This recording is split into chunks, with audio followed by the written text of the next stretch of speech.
Hey guys, welcome to probably the last video from us, the Voices of Kakehashi. Today, we have me, Daniel from Brunei, and we also have Yap from Malaysia. Hi. And so today we have two of my friends here, Hannah and Yeyint. Can you guys just introduce yourselves a little bit?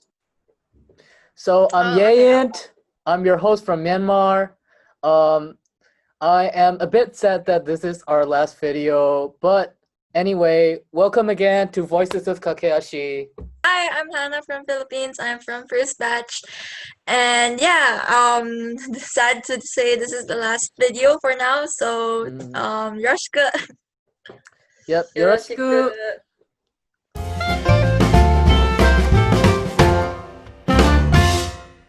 Okay, so I have the questions here.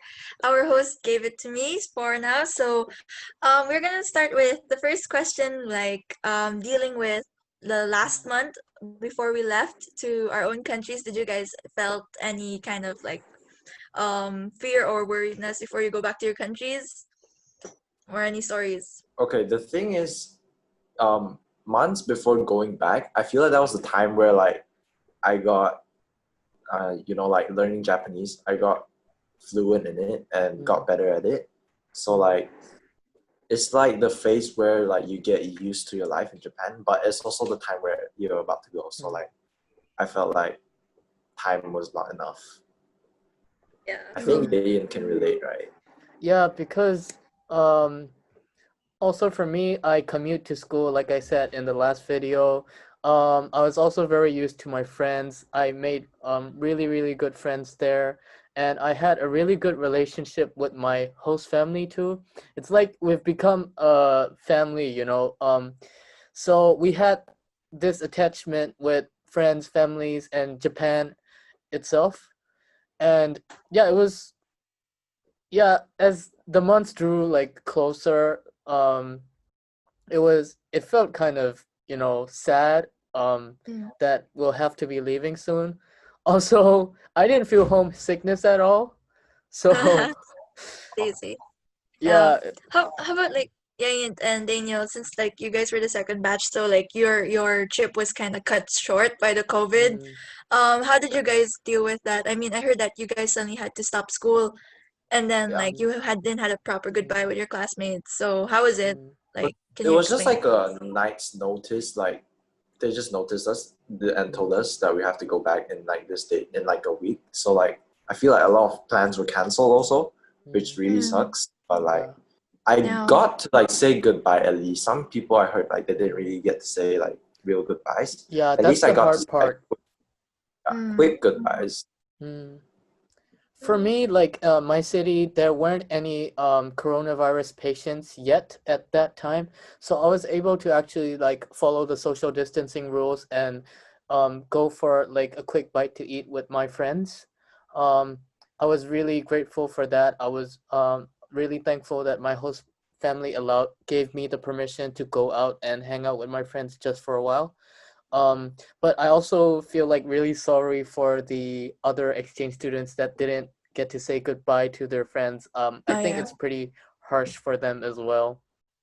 I don't think it's a quick bite, man. You said you had okonomiyaki and you had sushi and all that, but that was not Bro, a quick bite, I man. mean, I'm quite big, so I can finish them in Really? a while. Okay. Okay, so moving on. How about Yep, for the first batch? Me and Yep were first batch. Yep, can you explain more about your experience when you were when we were Yeah, I agree with Daniel. Before you leave, because that's when you spend the most time in Japan, and then you kind of get used to everything. You get close to your friends and family. And I don't know about the year program, but then for our time frame, 6 months, 7 months, I think it was really good because it was perfect. I would say I felt like everything was kind of leading to a peak. So everything peaked in December, January, February, and You had so many plans. There was so many plans before you want to go back. Yeah, but I felt like I dealt with goodbye well. I cried a lot. Oh my god, I cried so much. That's Yeah, typical all of you. you saw the video of me crying. Oh, Anyway, yeah. I cried so much, but I think I dealt with leaving well. I procrastinated on packing and whatnot. Please don't. Packing. Yeah, please don't. I dealt with everything last minute, and Same. I actually planned it really well. Like I wanted to like get gifts for my host family, like one person. Oh, each omiyage. and help. Yeah, omiyage, like last appreciation, and like write everyone a card and give something to everyone to remember me by. So I think I did that part really, really well. But of course, I was still very sad, and I was very I was very sad. All of you. You were very Yeah. I think for me, like, I was a bit like, I was okay at first until we had to make the goodbye speech in front of the whole school. I think that's when my group of dorm mates started to like cry and bawl. But like, I didn't really felt sad at first. I think it was the part when I came to Philippines already and I was just alone in my room because I stayed in the dorm. So it was very noisy. But like the loneliness when you just suddenly come back in your room and it's very quiet and you realize it's done already. I don't know, maybe it's just me. Yeah. It was I think like it was sort of the same feeling for us, like because as soon as we get back to our own countries, we can't go out because of the pandemic situation. So we're just stuck at home for like weeks, and all we could think of was like Japan and what we did there. So yeah, but like actually It's like running so mind, like thinking about what happened in the exchange. Yeah, it's like a dream.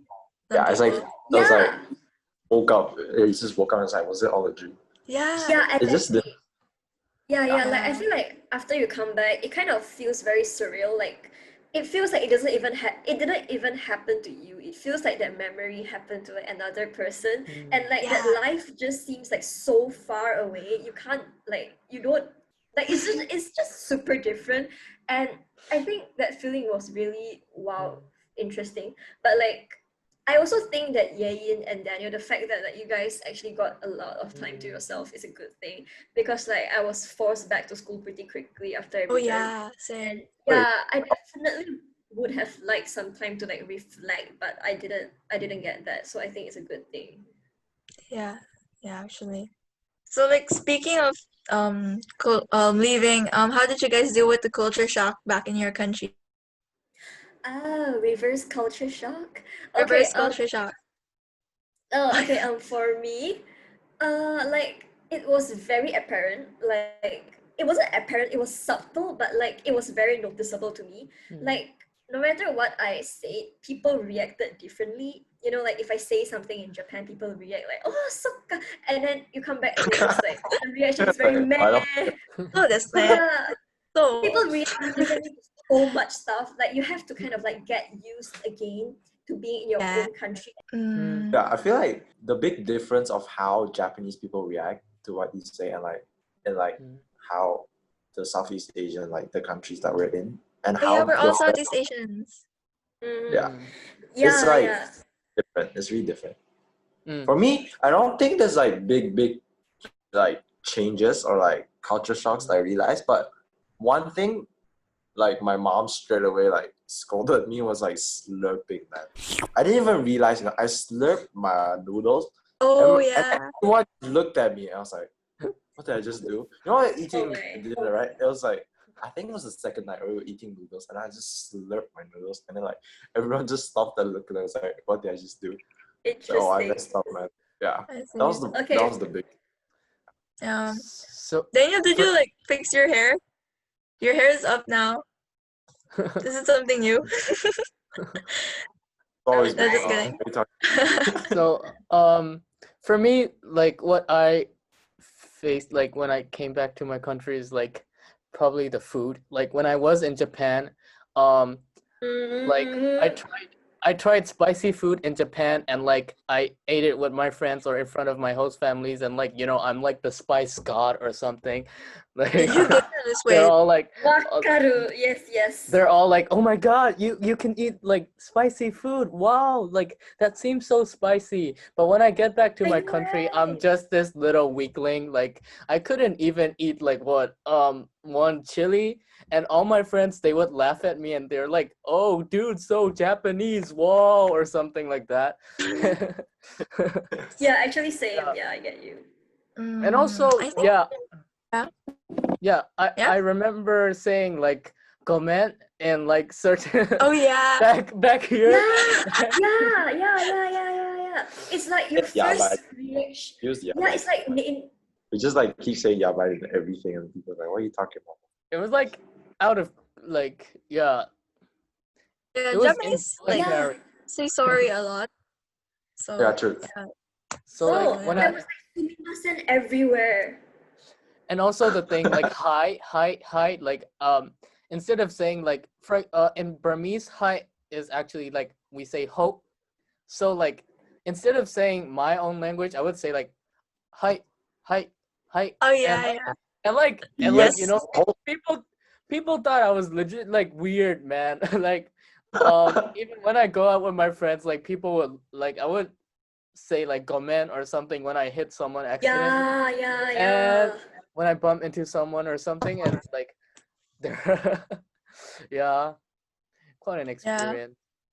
I think for me, I didn't had much culture shock, but it was more of like people. Like I've grown a lot during Japan as an exchange student. So like when I came back to Philippines, it was like people still saw me the same person as the person who I left to Japan, not the new person who I am. I know. So like yeah. people really thought kind of like lowly a bit, like oh she couldn't do this, but now I could actually do it. But they still see me as that person, so it's kind of frustrating at first for me. You think I don't it's know. Yeah, I you agree. think it's like a good thing to like saying sorry or like changing like a little bit of your culture? Do you think it's a good thing?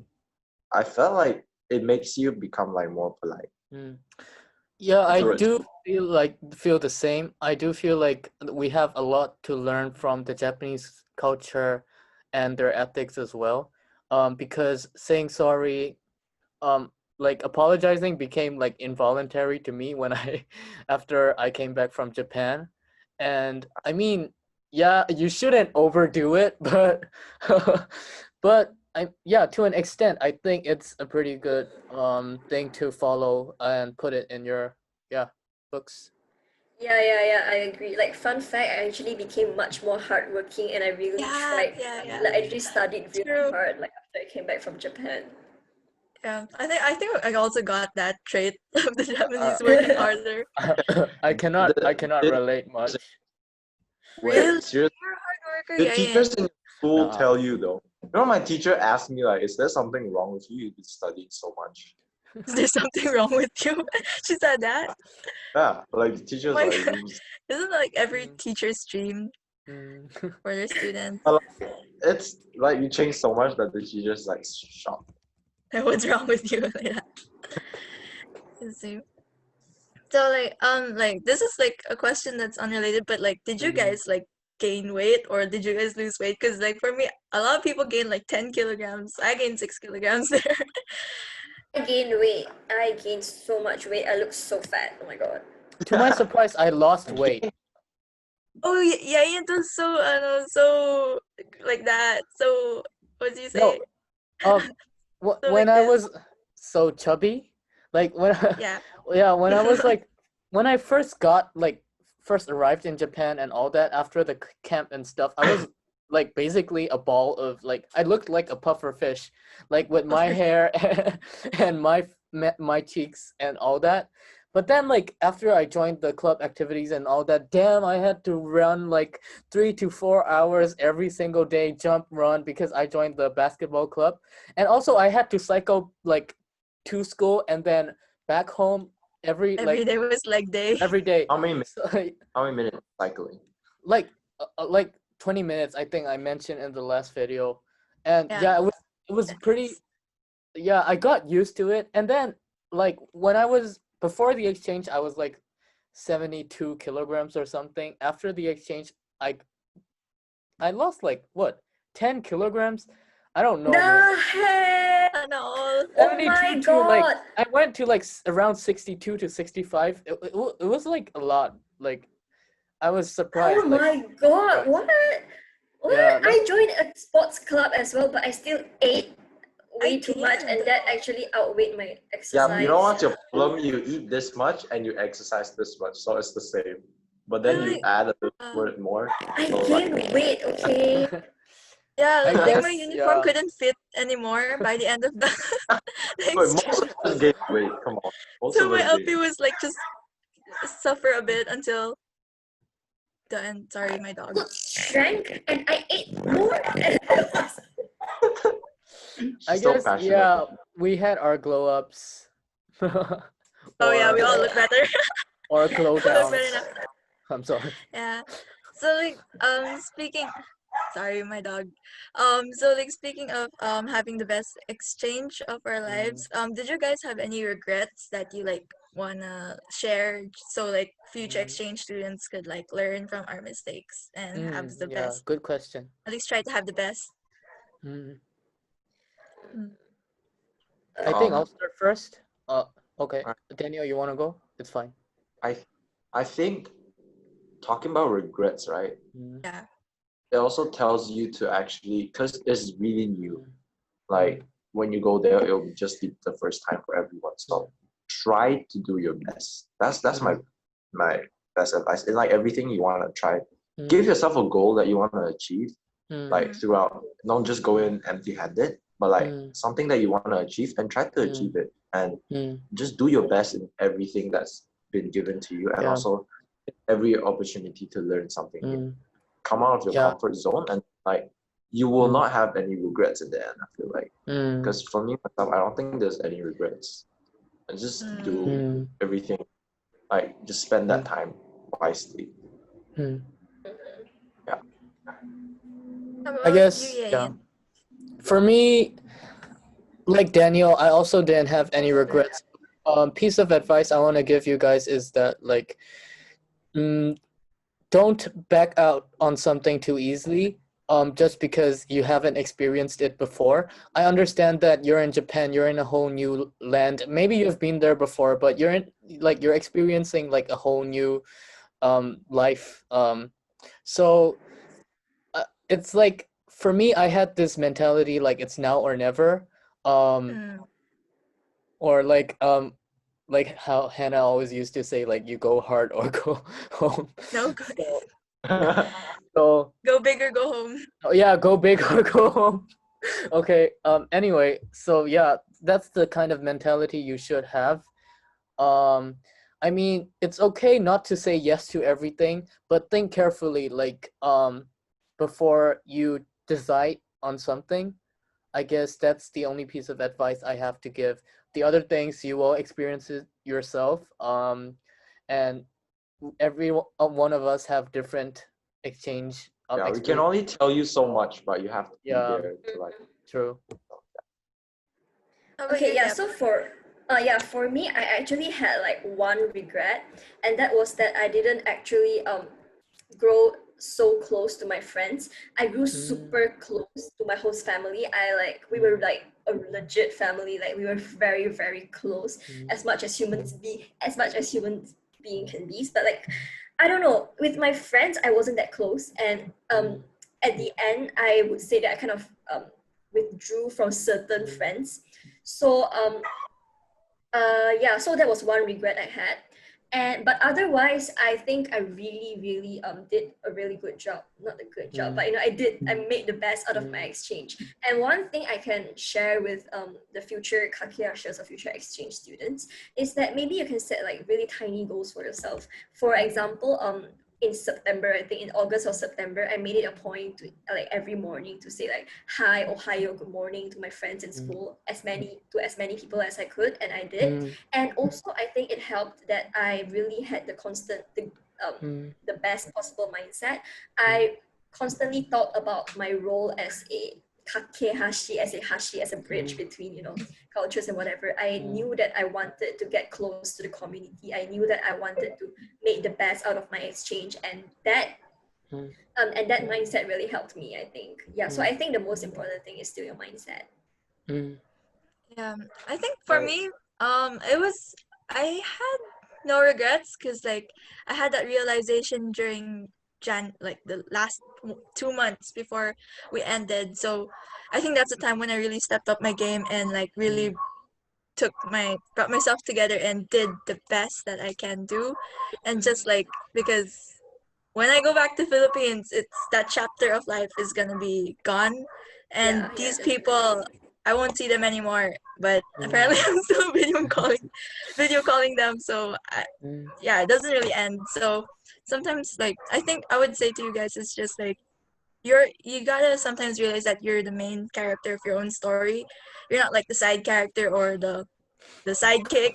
Sometimes you just gotta make your own montage. Like your life is like a coming of age kind of movie. Yeah, So yeah. Be your own protagonist. yeah, be your own protagonist. Yeah, So, don't say no to too Create much your own stuff. story. yeah, we all Don't have say our no own to story. anything. Yeah. Yeah. Yeah. So yeah, that's about it for me. So that's all, guys. Yeah. Yeah. Yeah, I had fun. So I had fun. yeah, it was fun. So thanks for sticking with us throughout the past few months, guys, and we hope these series have helped you to prepare before you go and just create your own story in the end. Just remember to be yourself and create your own story. And we wish you the very best, and we hope your journey will be meaningful. Arigatou gozaimashita. Thank you, guys. Arigatou gozaimashita. Thank you so much for Arigatou watching gozaimashita. us. Thank you so For much. for the Super Senpai. Yeah. We'll be Welcome releasing to one the last fam. video though, so please stay tuned for that. Yep. Yeah. またねー。 Listen to the director. Bye bye, Jane.